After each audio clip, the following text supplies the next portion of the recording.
Hey everyone, and welcome back to the Revenue Engine Show. Today, I want to share an interesting insight I got in the last couple of weeks. I had a chance to talk to around like 20 B2B founders, IT service founders, and CEOs, digital service companies CEOs from North America. And it's very interesting that I realized most of them mentioned that they hit a glass ceiling at $2 million annual recurring revenue. So these companies are already making revenue. They have great case studies, but somehow they are not able to scale over $2 million annual recurring revenue. So they tried a lot of different stuff. They are doing paid ads, they are doing cold outreach, cold calls. They have sales teams, and they invest a lot of money, they invest a lot of time, they invest enormous amount of resources, yet they fail. And they start to think that, okay, this is my company, this is my cap, I can't scale anymore. Then I start to talk with them and ask fundamental questions about their business, how they acquire clients, how they keep clients, how they retain clients, what are their acquisition channels, what type of models do they use in their company to get new clients. It's interesting that there are three things all of those 20 companies are doing in the wrong way. And I say, okay, I need to record a video about this. So this podcast will be definitely different one from the other ones. If you watch the previous ones, I hope you watch it. If you didn't, please go and watch them. I'll be happy there are a lot of information for you to there.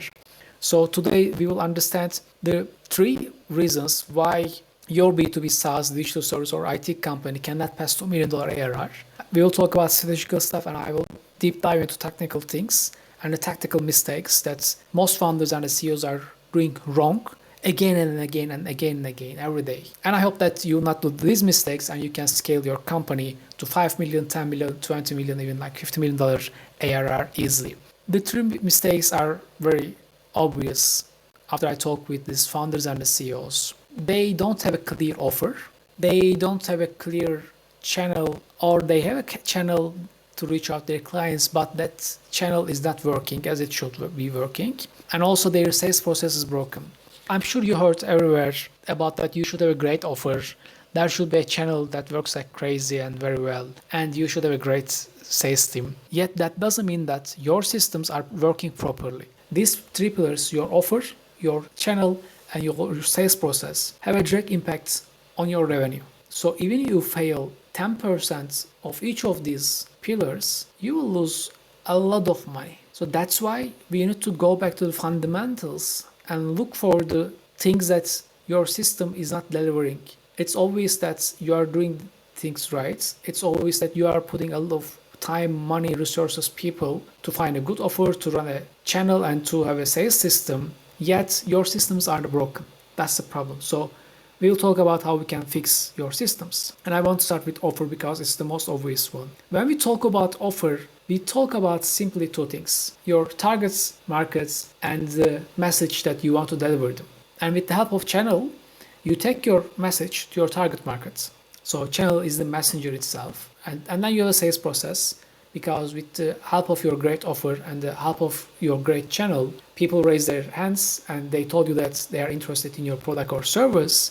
So your sales team can walk them through with the whole process, and then hopefully they sign and put the cash into your bank. So this is the best case scenario. It's so funny that still I see that most people are missing the main element of creating an offer. The ICP, the ideal customer profile. What type of markets do you want to serve with your product or service? So since you are already generating revenue, the best way for you to do is go your current customers, go your previous customers list, and look for the customers that you have worked, and try to understand which type of customers you like to work too much, which type of customers brought you the most revenue or the most profits. So this is the sweet spot that we want to look for. Another example from B2B SaaS industry. I have clients, they have a CRM. Once we start to talk with them, I ask them, okay, who's your customer? They say, oh, all SMEs, all small and medium-sized enterprise are our customers. I say, okay, perfect, wonderful. There's a bakery in my street. Is that person your customer? They say, oh, no, because bakeries are small. Okay, so not all SMEs are your customers. If you tell me that all SMEs, all small and medium-sized enterprises are your potential customers, then that bakery should be your potential customer. But they say, oh, no, bakeries, no, we tried, but we couldn't make that. Okay, so they are not your customer. Who is your target customer? Who's your target market? Let's figure this out, right?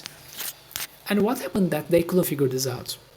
And so simple, we went to their database, custom database. What's interesting that we realized that nearly half of their clients are small coffee shop chains. More than half of their revenue was coming from these small coffee shop chains. That's it. Then you have clear idea how to write the right copy, which channels you should be, and how your sales team should talk in the sales process. So everything becomes much, much more clear. About ICP, there is one big trap. Everyone recommends to go very niche down while you are crafting your ICP. For example, I'm working with a IT company and they deliver backend and frontend infrastructure for B2B fintech companies. And they say that, oh, our ICP is very clear.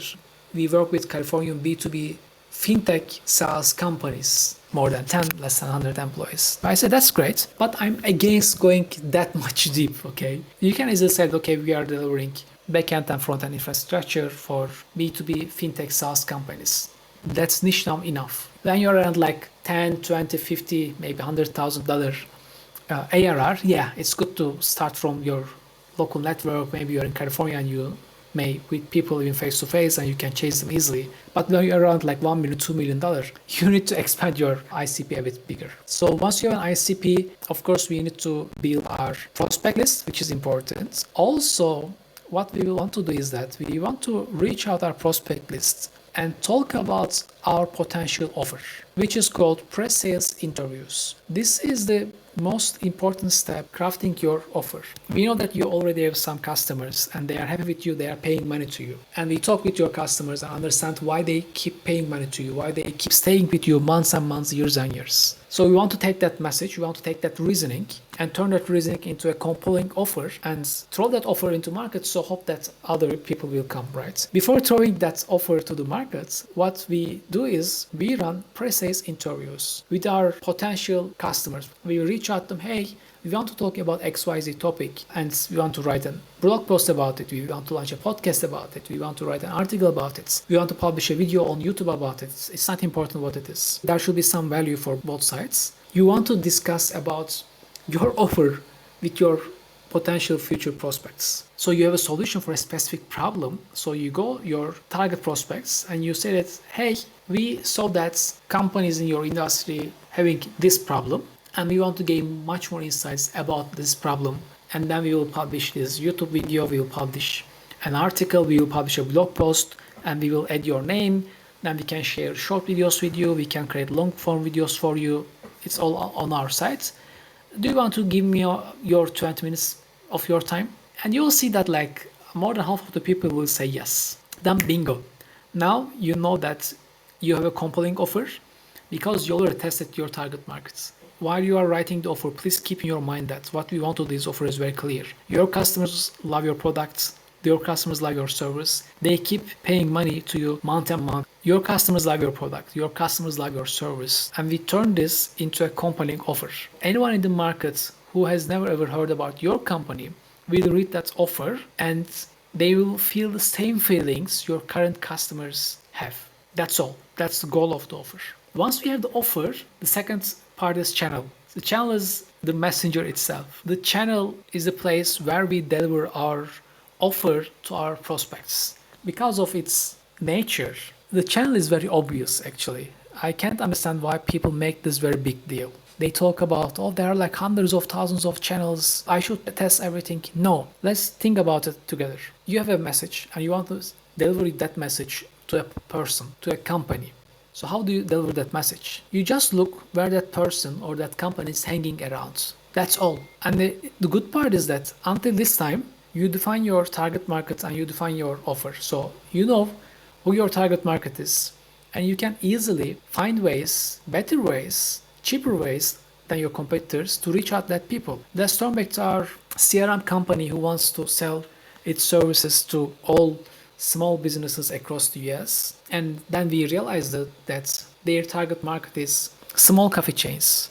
There are a lot of events and trade shows these coffee chain owners are attending. They have their own communities. They have their own journals. They have their own associations. And the funny part is that you can create hundreds of partnerships. Imagine packaging companies who create carton packages for these coffee shops, or carton cup manufacturing companies. Any of these companies can be your partners. You can say that, hey, I have 1,000 coffee shops in my database. I'm sure you have other 1,000, 2,000.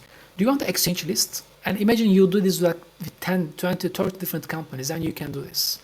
Any supplier of your target market becomes your partner because you have the data, they have the data. You can easily create mutual beneficial partnership. And also, most of your competitors, other CRM companies, they will try to run ads on LinkedIn, and they will try to do some fancy online stuff, but you can go totally physical words because now you know that you work with coffee shops. You can get the list of these coffee shops and you can send them some postcards, put your QR codes and reach out to that people. Guys, remember that your tech companies, your IT companies, you spend like $30,000-$40,000 at least to rent a booth in some conference in AWS or Google or whatever it is. Once you know your target market and once you craft your offer, things become much, much more easier and efficient. Your customer acquisition cost drops because you deliver your message to the right people. You start to get more leads into your company. So that brings us to the sales process. And the sales process, it always starts with the channel. You do inbound, outbound. You can choose multiple stuff. You can do like cold calls, cold emails, paid ads. I love both of them. Until here, we decided our target market. We wrote a compelling offer. We decided the channel and we started to distribute our message with our channel to our target market. And they raised their hands. They say, okay, I'm interested with your offer, right? And the first step of sales process starts with this, the discovery call. In the discovery call, we want to understand if we really can help the prospect or not. If you can help, perfect. Go to the next stage. Immediately book a call, prepare your presentation, but if you see that you cannot help the prospect, if you see your product or service will not be beneficial for the prospect, just be open with them and say that, hey, Mr. Prospect, thank you for your time, but it looks like we can't help you with it. We can't help you to solve your problem. Be honest with the people, because if you try to sell to wrong people, even you close the sales, it will be too much pain in the future. Okay, so qualify people in the right way, and if they are not qualified, don't sell them. Then of course you have the sales call. In the sales call you need to do some demo. Sometimes if you are in B2B SaaS, you need to give access to people, so they need to spend some time around the products. If you are delivering custom software solutions, definitely want to show your previous job. Then you negotiate with the technical terms, and the final part, you go with the pricing.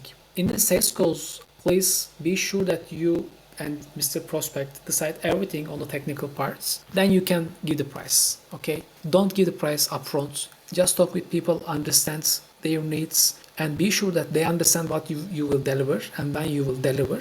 Once you agree on all technical terms and all technical details, give your pricing. And then of course we have the onboarding parts. There is one small detail here. In the sales process, you need to tell your client, okay, in week 1, this is what you will get. Week 2, this is what you will get. Week 3, this is what you will get. Because we know the first month is very critical in any and every business. In the onboarding process, you will keep repeating, okay, hey, Mr. Prospect, do you remember we talked we will deliver you XYZ on week 1? Yes, okay. We delivered them. Perfect. So to summarize everything, there are 3 reasons why your B2B SaaS digital service IT company cannot pass $2 million ARR. The first one is offer. The second one is channel. And the third one is sales process. So in the offer part, we talk about your target markets, and you need to craft a message for your target markets. Channel parts, you need to choose a channel that delivers your message to your target markets, and you need to be sure that channel is working, because I know a lot of companies, for example, they say that, oh, we tried cold emails but it didn't work. No, cold emails work. I have clients, we use only cold emails and we scale them from $0 to 7 figures monthly recurring revenue only with cold email. Only with cold email, 7 figures monthly revenue. And recently they are signing 3 contracts every week with just cold email, that's all, and their market is not that huge. Okay, so every channel works, just you need to be sure that your system makes it work for your company, for your product, and for your service. And the third part is sales process. Most companies have kind of offers. There are some channels they are reaching out their prospects, and there is kind of sales process, but each steps are broken. So offer at 60%, channel works like 40%, sales process works at 30%. Out of 100, the system works less than 25%. By making that small fixes, as we discussed today, you can easily solve all of these problems. You can easily scale your company to 5 million, 10 million, 20 million, $50 million in the next couple of years if you can solve the offer problem, if you can solve your channel problem, and if you can fix your sales process. This is Umut. Thank you for watching Revenue Engine Show and see you in next episodes.